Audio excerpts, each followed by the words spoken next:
जी, hello दोस्तों, मैं हूं कमर चीमा। उम्मीद है आप लोग ठीक होंगे। दोस्तों, एक इंटरेस्टिंग डेवलपमेंट ये भी है कि जो कनाडा के ऑपोजिशन लीडर हैं और जिसे वो कहते हैं ना कि the one who was standing with the government of the Justin Trudeau, कि हमें इंडिया को एक लेसन देना चाहिए। Opposition leader peer Poilievre, if अगर आप इनको सुनते हैं, देखते हैं, तो ये एक एज एन अपोजिशन लीडर वो कह रहे हैं कि मैं कनेडियन प्राइम मिनिस्टर जो हैं मार्क कार्ने, उनको फुल सपोर्ट करता हूं कि वो G7 समिट में जो अल्बर्टा के अंदर हो रही है, नरेंद्र मोदी को आपने ठीक इनवाइट किया। उसकी वजह क्या है? उसकी वजह यह है कि India is the fastest growing economy, और इंडिया जो है वो लास्ट जो 6 G7 कॉन्फ्रेंसेस हुई हैं उसमें आया है। सो फास्टेस्ट ग्रोइंग इकोनॉमी, और हमें इंडिया को अपनी नेचुरल गैस बेचनी है, हमें इंडिया को अपना सिविलियन न्यूक्लियर टेक्नोलॉजी ट्रांसफर करना है, और जो हमारे पास अदर नेचुरल रिसोर्सेज है वो हमें इंडिया को देने हैं।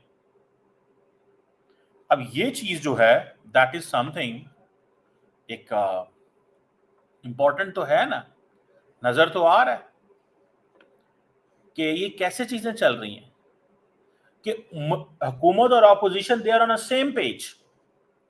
Government and opposition, they are on the same page, and they are on the same page because they know कि अगर हम ये नहीं करते, अगर हम ये नहीं करते और ये ऐसे चीजें नहीं चलती, तो हम how come we are going to make our economy stronger? हम अपनी इकोनॉमी को तो मजबूत कर ही नहीं सकते। So that's how they are making the point. वो अपने पॉइंट को इस तरह बना रहे हैं। आप देखें कि ये चीज जो वो कर रहे हैं, और वो कह रहे हैं कि जनाब हमें हर कीमत के ऊपर इंडिया को अपना सिविल न्यूक्लियर टेक्नोलॉजी बेचनी है, क्योंकि अमेरिकन भी बेच रहे हैं, नेचुरल गैस बेचनी है। और वो कह रहे हैं ये जो कंजर्वेटिव्स हैं कनाडा के अंदर, they consider this as a necessary. ये है चीज कि डिस्पाइट द फैक्ट कि कनाडा वो कंट्री था जिसने कैनेडियन पार्लियामेंट के अंदर खड़े होकर कहा था, और that was the first example in the western world, कि जिसमें मुश्किल बन गई नरेंद्र मोदी के लिए और इंडिया के लिए, और इंडिया ने बड़ा टफ आया। ये वो रीजन थी, that was the reason the Indians knew कि ये चीज जो है वो होने वाली है। अब ये जो 15 से 17 जून कनाडा के अंदर ये क्रूशल समिट होनी है, अभी से कुछ दिनों बाद, आप क्या समझते हैं कि आपको नहीं लगता कि ये जिसे कहते हैं ना बायपार्टिजन सपोर्ट है? इंडिया कनाडा के अंदर ऑपोजिशन अमूमन देखें, ये बड़ी रैशनल ऑपोजिशन है कनाडा की। रैशनल ऑपोजिशन इस तरह कि because they know one thing, कि हमें हर कीमत के ऊपर, हमें हर कीमत के ऊपर, ये जो पियर पोलिवियर साहब हैं ये कह रहे हैं हमें हर कीमत के ऊपर कनाडा के नेशनल इंटरेस्ट को देखना है। और कनाडा का नेशनल इंटरेस्ट ये है कि we can not fight with India, हम इंडिया से नहीं लड़ सकते। जब बाकी सारे वेस्टर्न वर्ल्ड जो है वो इंडिया के साथ डील कर रही हो, तो हम क्यों करें? हालांकि इंडिया ने बहुत बहुत बड़ी चीज की। इंडिया ने कनाडा के अंदर घुस के वो सब कुछ किया कि जिसपे शायद कनेडियन सोच भी न सकते हो, सोच भी न सकते हो कि एक डेवलपिंग वर्ल्ड का जो मुल्क है उठ के आएगा और यहाँ पे आके, जिसे वो कहते हैं ना, थरथली डाल देगा। They were never thought of it. उन्होंने कभी सोचा भी नहीं था इसका कि ये चीज जो है वो मुमकिन है। बट उन्होंने मुमकिन की भाई। उन्होंने कहा आप जो मर्जी कर लें, हम ये करने जा रहे हैं। ये इंडियंस ने किया, और ने जो कारने ने स्पेशली फोन किया। सो ऑपोजिशन इंडिया, जो ऑपोजिशन है वो खड़ी हो गई है। हालांकि इस वक्त there is no Indian high commissioner in Canada, Ottawa के अंदर there is no one. So you just look at how pragmatic nations are, how pragmatically they play। और क्या, और मुझे लगता है कि अगर ऑपोजिशन और हुकूमत की एक अप्रोच है on Canada on national security, तो मार्क कार्ने जो है वो अब इस सारे इशू को लपेट देंगे। लपेटेंगे क्या? खामोश कर देंगे, बस चुप, खामोशी।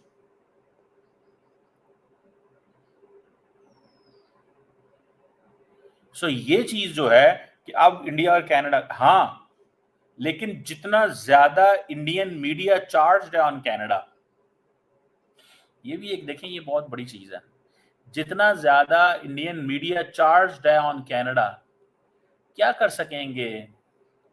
खामोशी तो नहीं होगी। इंडियंस को अपना मौकफ तो वो जिसे कहते हैं ना, they can't move on with this, उनको इस चीज पे ये करना पड़ेगा। अब वो ये ऐसी है जैसे इंडिया का मीडिया पाकिस्तान के ऊपर चार्ज है, तो वो जो जिनको इंडियंस वो कहते हैं जी खालिस्तानी है, वो खालिस्तानी तो फिर कुछ नहीं कर पाएंगे। वो कह रहे हैं कि हमारे साथ जाती हुई है, दिस दैट, ये वो बड़ी बातें कर रहे हैं, but that is not going to happen. और वो कैनेडियंस क्या कह रहे हैं कि there is a shifting global order, और इंडिया की पोजीशन उसमें जिसे वो कहते हैं ना सेंट्रल है। सो अगर power is moving towards eastward, तो द सेंट्रल कंट्री और the central player in this entire game they believe is can India, because वो इस चीज को भी जानते हैं, वो इस चीज को भी जानते हैं कि अगर ये चीजें हम नहीं करते तो सारे के सारे जो ताल्लुकात हैं वो तो बाकी वेस्टर्न मुल्कों के इंडिया के साथ हो जाएंगे, तो हमारे साथ क्या होगा? हम क्या करेंगे भाई इसमें? हमने क्या कमाया और हमने क्या खाया? और इंडिया को वो कह रहे हैं कि it's a leader of the global south. So there is one thing which is important, and that is business, and that is a market. Canada जो है वो आप देखें विद इन कनाडा की ये इंडिया के अंदर भी लोग बातें कर रहे हैं, कनाडा के अंदर भी बातें कर रहे हैं कि Canada is paying A price for the collapse of the relations between India and Canada. आप इमेजिन कर सकते हैं, Canada is paying A price, Canada is paying A price, Canada कीमत अदा कर रहा है। That is level of conversation जो हो रही है कनाडा के अंदर कि ये क्यों ऐसे हुआ है, why we let this happen, ये क्यों हुआ ऐसे। सो मुझे ऐसा लगता है कि जो जो कनेडियंस हैं they are very much into the game, वो इस गेम में बहुत ज़्यादा आ गए हैं, उनको समझ लगा है कि भाई ये जो प्रो खालिस्तान एलिमेंट्स हैं, ये जो सारे हैं, ये एक segment of the Canadian society है, एंड मेरा ख्याल है 12 लाख के करीब है if I am not wrong, ठीक है जी, मुझे थोड़ा सा भूल रहा है, आई थिंक 12 लाख के करीब हैं वहाँ पे टोटल जो है, और मेजॉरिटी ऑफ देम जो है वो इलीगल हैं। इनमें से मेरे ख्याल है 8 लाख सिख हैं, 12 लाख टोटल इंडिया की पॉपुलेशन है वहाँ पे कनाडा के अंदर। सो ये कनाडा की ऑपोजिशन भी कह रही है कि नुकसान हो गया हमारा। So it means eight the end of the day what matters is business, कारोबार मैटर करता है और कोई चीज़ मैटर नहीं करती। और दूसरा पीयर ये जो मार्क कार्ने हैं, उन्होंने सोचा मुझे क्या ज़रूरत है ताल्लुकात को ख़राब करने की, मुझे क्या ज़रूरत है चीज़ों को करने की, जो होना था वो हो गया। सो कनाडा समझ रहा है कि वो अपने आप को उस वो वाइट एंगल से देख रहे हैं ना कि हमें भाई हमारी जो लिबरलिज्म है उसकी कुछ वैल्यू, उसकी भी कुछ लिमिटेशंस हैं। ये हम सारा टाइम लिबरलिज्म लिबरलिज्म करते रहें और at the end of the day बाकी लिबरल कंट्री इंडिया का फायदा उठा जाए। So Pakistan must understand, be a good market, be good consumers.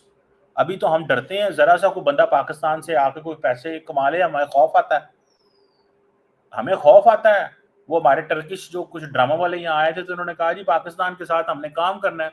उन्होंने कहा पाइन काम तो केड़ा करना है, कोई काम नहीं करना। हम आपको जो है वो एडवर्टीजमेंट अगर देते हैं तो एडवर्टीजमेंट देने का तो नुकसान है, हमें हमें एडवर्टीजमेंट देने का नुकसान है। समझ रहे हैं आप बात को? एडवर्टीजमेंट देने का नुकसान है जनाब, और वो नुकसान ये है कि भाई हमारे पैसे तो चले जाएंगे वहां, और पाकिस्तानी जो एक्टर एक्ट्रेसेस उन्होंने भी रोना धोना शुरू कर दिया। सो हमें लोगों को आदत डालनी पड़ेगी कि आए पाकिस्तान से पैसे लेके जाएं, हमें अभी तक हमारा जो माइंडसेट है वो ये है कि अभी पैसा सिर्फ पाकिस्तान के अंदर आए, हम पैसा यहाँ से भेजने को तैयार नहीं है। हमें इस जो इंडस्ट्रीज यहाँ पे आई हैं उन इंडस्ट्रीज को रेवेन्यू रिपैट्रिएशन का प्रॉब्लम है। जो लोग यहाँ पे आते हैं और वो आके यहाँ कारोबार जो सर्विसेज देते हैं हमारी लोगों को, कंपनीज को, हमें उसका फिक्र है कि ये डॉलर क्यों बाहर जा रहे हैं। ऐसे नहीं चलेगा। आपको जाके आपको लोगों को लत लगानी पड़ेगी, आपको लोगों को अंदर खींचना पड़ेगा, ठीक है ना, तब जाके ये चीजें होंगी। ऐसे नहीं होगा कि अगर आप सिर्फ ये कह दें कि एक ही चीज है जी, हाँ जी हमें मिले जो मिले, जो पैसा आए पाकिस्तान के अंदर आए, पाकिस्तान से बाहर ना जाए, ठीक है। सो हमें लोगों को, मुल्कों को ये टारगेट करना पड़ेगा, कंपनीज को। So you have to think big कि जी क्या इंडिया है, दुबई है, दुबई को पता हो यार ये सिर्फ हमसे कमाते नहीं, हमें खिलाते भी हैं। सऊदी अरब को पता हो ये हमें कमाते नहीं, हमें खिलाते भी हैं। आज इंडिया कनाडा को खिला सकता है तो कैनेडियंस ये समझ रहे हैं ना कि ये हमारी नेचुरल गैस और न्यूक्लियर, सिविल न्यूक्लियर एनर्जी के मुआहदे होंगे। अमेरिकन को इंडिया खिला सकता है। देखें ये पॉइंट है, ये बिजनेस है। Why Canada will change its position? Canada क्यों अपनी पोजीशन चेंज करेगा इंडिया के ऊपर? व्हाई?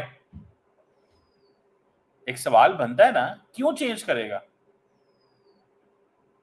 वो कभी भी नहीं चेंज करेगा अगर उन्हें फायदे ना होते, अगर उन्हें इकोनॉमिक इंसेंटिव ना होते। और इंडिया एक ऐसा मुल्क होता है जिसके लोग कनाडा के अंदर जाके चलो जॉब्स करते हैं, पढ़ते हैं, बिजनेस करते हैं। कुछ ऐसा तबका भी कनाडा के अंदर मौजूद होगा जो इलीगल है। सो इंडिया वो समझते हैं कि ठीक है हमें चीप लेबर भी मिल जाती है, बहुत सारे और फैक्टर्स भी हैं, लेकिन it's eight the end of the day it's business. ये बिजनेस की बात हो रही है। So मुझे ऐसे लगता है what we need to understand, we need to encourage our people start thinking। हमें देने वाला हाथ भी बनना है, हमें सिर्फ लेने वाला हाथ नहीं बनना। क्योंकि जब हम सिर्फ लेने वाली पोजीशन में आते हैं, बेशक हम वो जिसे कहते हैं ना, आप इंडिया को वो क्या कहता है अगले, आप अभी मैं देख रहा था गोल्डमैन सैक्स की रिपोर्ट थी आई थिंक कि इंडिया 2030-40 तक जो है वो दुनिया का बड़ा ऑयल इंपोर्टर हो जाएगा। तो जिन मुल्कों के पास तेल है उनके मुंह में तो ऑलरेडी पानी आया हुआ है कि वही ताल्लुकात ठीक करके रखो, इनको इनके साथ लंबी डील्स कर लो, इंडियंस के साथ लंबी डील्स करो 5 साल 10 साल। Qatar getting closer with India, why? There is a logic behind it. India Canada के पास सब नेचुरल गैस है बिकॉज अमेरिकन कह रहे हैं कि हमें नहीं नेचुरल गैस चाहिए, हमारे पास तो सफिशिएंट नेचुरल गैस है, हमारे पास सफिशिएंट सारा कुछ है। और कल को ट्रांसफॉर्मेशन होनी है, लोगों ने मूव ऑन करना है फ्रॉम टू ट्रेडिशनल जो मींस ऑफ एनर्जी से न्यू नॉन ट्रेडिशनल जो मींस ऑफ एनर्जी है, wind energy and all that, ये बाकी सारी चीजें जो है। So this is something I think that is there. और लेट्स सी क्या होता है। लेकिन ये आप देखें कि इंडिया की को ऑपोजिशन भी कनाडा की समझ रही है कि हमें इनके साथ काम करना है। So there is a messaging in it for us if we can understand and grab it.